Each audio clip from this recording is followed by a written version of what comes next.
This is Morning Motivation for Educators on the Bee Podcast Network. Learn about all the shows at beepodcastnetwork.com. You'll hear from a variety of formal and informal educators who help put this podcast together. If you'd like to contribute your voice to the show, please go to morningmotivationedu.com to apply.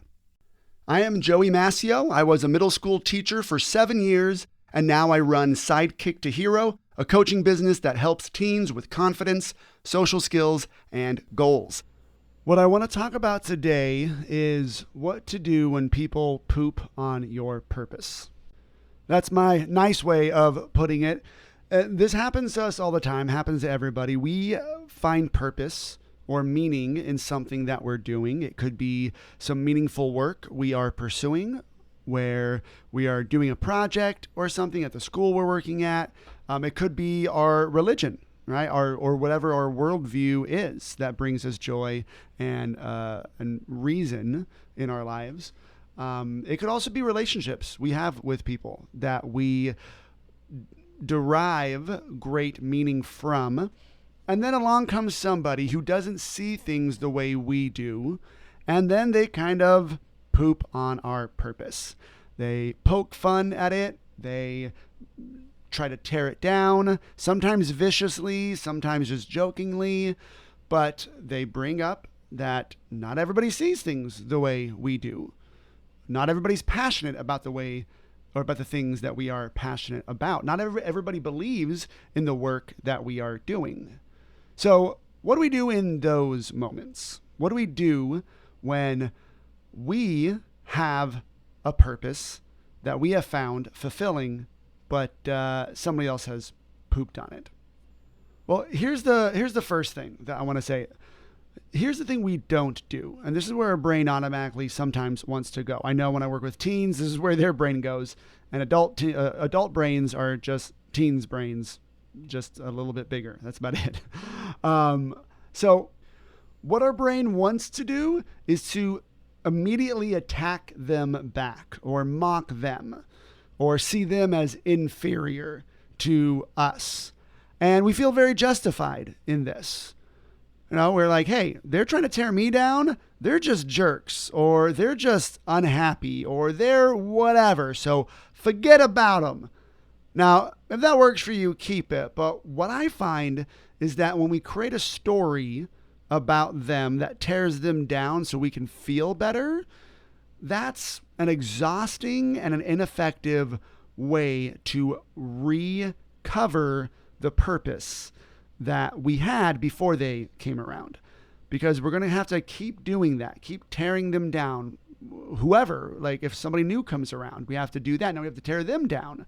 And if the person who is tearing down or not believing the things that we are believing is valuable, if it's harder to tear them down than others, then now we start questioning the validity of what we're doing. So for me, I don't attack the person back. That just adds another person who attacks somebody else in the world. And we don't need more of that. So what I do is I write a story about them that seeks to understand them. Now, we've heard the sayings that go, well, what they say, what a person says means more about them than it does about you. I really love that saying. Now, keep in mind, the first thing I said, even though it says something about them, it doesn't have to be, well, they're a stupid moron, so I can just ignore them. Or they're unhappy and they're going to just end up flipping burgers, living in a van down by the river. Try to avoid that. But write a story about them that seeks to understand them. That phrase, seek to understand, comes from Franklin Covey's 7 Habits of Highly Effective People. When you really stop and try to understand where somebody is coming from, even somebody who might be confrontational to you or who might think completely different from you or just trying to just bring you down. When you do that, you put yourself in a place of confidence. You put yourself in a place of power and of peace, really, because you're just going to understand why they might have that stance, why they might have said that thing that they said, whether you considered it mean or not, just maybe unkind or unnecessary. Write a story about them that seeks to understand them. So it could be something like, you know what? They don't have to see things the way I do. They don't have to see that the work that I'm doing is valuable. And of course they don't see it. They're focused on this area, or maybe their background doesn't value this work that I am doing, or maybe they're just someone who doesn't understand religion, and so they like to go around questioning it, and they do it in a way that I wouldn't do, but that's just who they are, and that's okay. When you give people permission to be who they are, it's really freeing. It just it's a weight off of your shoulder. You don't have to wait for them to change. So I write a story about the person who has pooped on my purpose that seeks to understand them. And a part of that seeking to understand could even be, well, I wonder what merit there is in what they're saying. Let me actually listen and understand. And this doesn't mean you have to abandon the thing that you find valuable. Maybe you might want to make some adjustments after you kind of hear them out, or maybe you just want to hear them so you can come up with a strong counter argument for their stance just in your head that will help you solidify your stance. And then you become stronger in the things that you believe or the purpose that you're pursuing. Now, the last thing I want to say is that don't let other people's opinions devalue your stance or your opinion. The things that you find purposeful or meaningful that you care about, you care about them for a reason. It's serving you some good in believing or the purpose that you have found. It's serving you some good. It's doing you some good to have that. That's why you've gotten to this point with it. Again, this is in the three categories I label them as, is either it's your belief or your worldview. It could be some work that you are pursuing or activity you have interest in, or it could be a person you have a relationship with. These are three areas of purpose that other people might try to poop on, right? And just say it has no value or less value than you think. So when they say that, our brains will automatically go, well, if somebody has something wrong to say about this, then there must be something wrong with it, which is a fallacy. It's something that it just isn't true.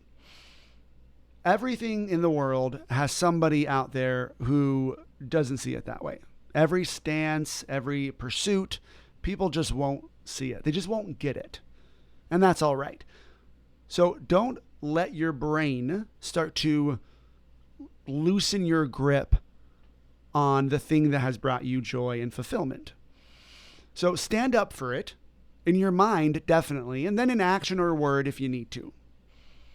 And then from here, the last thing I would say to do is end with creating a heroic story about you that solidifies your purpose amid the mockery or the jeering or the doubt that other people might be casting your way. I persevere through the onslaught of opposition. I'm not weirdly different. I am pleasantly unique. I'm a diamond in the rough. I'm a pioneer charting a firm course to the promised land. Because there's always going to be people prepared to poop on your path of purpose. Don't let their crap stop you from getting to where you want to go. The concepts and the strategies and tools that I talk about here when I guest host the Morning Motivation for Educators, I do full time with teens. I just launched my new gamified mindset training program for teens called Sidekick to Hero. It's available now for private use for parents and teens to go use, but I wanted to throw it out here to this audience. I am looking to partner with a school, anybody who might be interested in being a pilot school, to test out the program for their student base. It teaches confidence, social skills, and achieving goals, starting habits, stopping bad habits, and things like that. And it's all gamified. You can go check it out at sidekicktohero.com. And go ahead and email me at joey@sidekicktohero.com. if you're interested in potentially teaming up and being a pilot school for the education version of my program. Thanks for listening, and whatever role you have in education, we have a podcast for you at bpodcastnetwork.com. Who among your friends and colleagues needs to hear this message today? Please share it with them right now.